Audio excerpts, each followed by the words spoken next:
Welcome back to our coverage of the Ohio sniper trial. Now, this is really a very interesting story, and our next guest found this thing so interesting that he actually moved to Columbus, Ohio while this story was taking place. His name is, Jeff Benjamin, and he's an author of several books, but what he did is he moved to Columbus, Ohio while this story was taking place so he can get involved in the community. He did this once before when he wrote Juvenile Injustice, which was the story of an 11-year-old African-American girl who was raped and murdered in Chicago. Jeff, fascinating career that you have. Tell us a little bit about, what made you come to Columbus, Ohio? What was it with this story that captivated you? Basically, what it was Charles McCoy. At the time, I thought it was a copycat of the DC. And as the story kept playing out in the media, it became more and more fascinating. And I said, this is news. I mean, this is happening right before our very eyes. It doesn't get any better than this. It was just happening there for the public. And I said, interesting. This is interesting. This needs to be captured and edited and put in print so someone can say, hey, this is what happened when the sniper was out there. Jeff, hi, Kimberly Guilfoyle-Newsom here. Thanks for joining us. I'm looking forward to your book. Hi, Kimberly. How are you? Good. Listen, so you've immersed yourself in the community there. Obviously, a lot of fear and panic going on at the time, a community under siege. But I've understood that you've done some informal polling in terms of what the public thinks about whether or not, which is the key issue in this case, Charles McCoy is not guilty by reason of insanity. Yeah. Early February, before the actual trial started, I thought, well, it would be good to get the pulse of the community, because when you become integrated into this community, you become what they call a Buckeye. And it's a fabulous thing to become a Buckeye, I can tell you. You're smiling about it. It must be pretty good. It's great. It's fabulous. Becoming integrated into the society, what happened was I got a beat, and I felt the pulse of the community, and I said to myself, well, what are they thinking?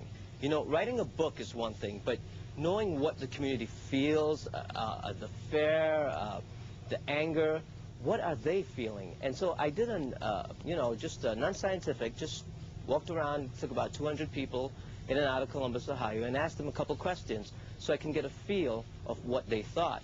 And this is the result of that. I asked the question, do you think Charles A. McCoy Jr. has a mental problem? Well, fascinating enough, without any evidence, just hearsay, 71% said yes. 29% said no. Wow. The second question, I said, do you think he should receive the death penalty? Well, 50% came back and said yes. 35% said no, and about 15% wasn't sure. They were undecided. And the third question, do you think Charles A. McCoy is going to be found guilty and held responsible for these shootings? Now, this is really fascinating. 43% said yes. 45% said no, he will be let off with the insanity deal that's going on. And 12% wasn't sure. Wow, that's a pretty high number. Yeah, it's interesting, Vinny, because you just wonder how would the community feel if, in fact, a jury of 12, from their own community comes back and says, look, what this guy did was awful. It was really fascinated by this case and did something about it. Writing a book. All right, Jeff, I've got to ask you, was there any other information out there about another potential sniper suspect? Well, as far as we know, they did receive several calls. It was determined several of these calls were pranks. Like I guess everyone calls? wanted. Yes, but there was one specific document that was released, and I'm going to read a little bit from this document. It was released to the police officers, and it was from Superintendent McClellan, who is Ohio State Highway. He's from the Ohio State Highway Patrol Department. And it says, it's a confidential police document. This department has received information that the next I-270 shooting will be a police officer and could possibly be in a marked unit. So even the officers involved in this case, at some point, they were scared also. I mean, the community was at edge, but the police officers, the people involved, they were scared at some point. So because meaning it could have been one of their own. Yes, definitely. Unbelievable. Wow. Unbelievable. And how were they able to then, just because they were able to find Charles McCoy and there was nothing else done about that confidential document? Well, This document was, circulated, and subsequently, right after, information came along with the tips that they had found Charles McCoy. But even prior to that, they had thought that a police officer was involved. Wow. In the shootings. Information that came to them, and they said, well, they flew in Secret Service, someone from the Secret Service, into Columbus, Ohio, and they pulled this officer's file, and they questioned him. He was interrogated. They're like, hey, you're a loner, you fit the profile, blah, blah, blah. And he was released from his position as a police officer. And is he bringing a lawsuit now?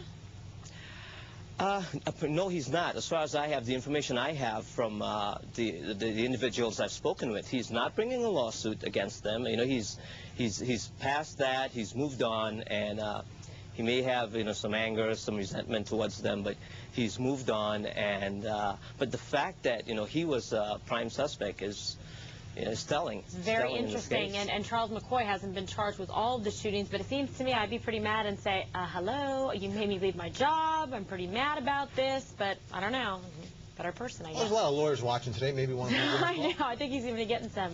Benjamin Go, he's the author, is writing a book on this entire Ohio sniper case. Got to ask you, how does your book end? Benny. We don't know yet, right? Don't tell him.